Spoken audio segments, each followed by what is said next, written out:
বন্ধুরা এই দেখো, আজকে এই তেলাপিয়া মাছ দিয়ে আর এই পটল আলু দিয়ে তরকারি হবে আর ভাত হবে। আর এই মাংসটা আনা হয়েছে অল্প করে, এটা ছেলের জন্য রান্না হবে আর চাটনি করবো আমি দিয়ে। তারপরে দেখাবো। মাছটা দিয়ে দিলাম ভাতে।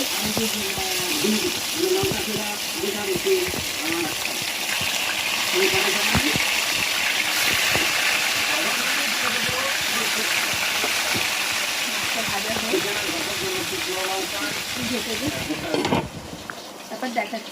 এই পটল আর আলু দিয়ে দিলাম। আলু দিয়ে দিলাম। এই যে মাছ ভাজা হয়ে গেছে, এবার একটু নুন দেবো।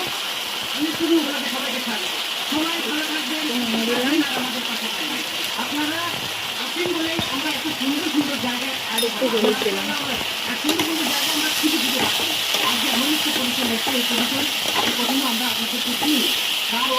বলতে হবে মশলাটাও কষিয়ে জিরের গুঁড়ো, লঙ্কার গুঁড়ো, আদা বাটা, টমেটো কুচি, নুন, হলুদ।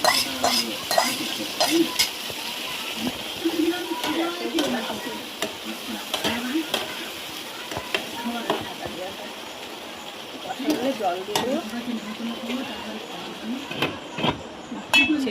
এবার জল দিয়ে দিলাম।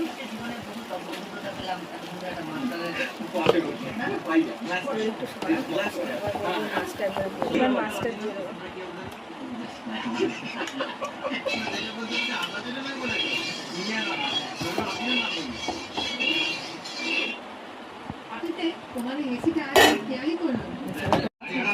আলু আর পটল দিয়ে তেলাপিয়া মাছ আর এই যে চাটনি।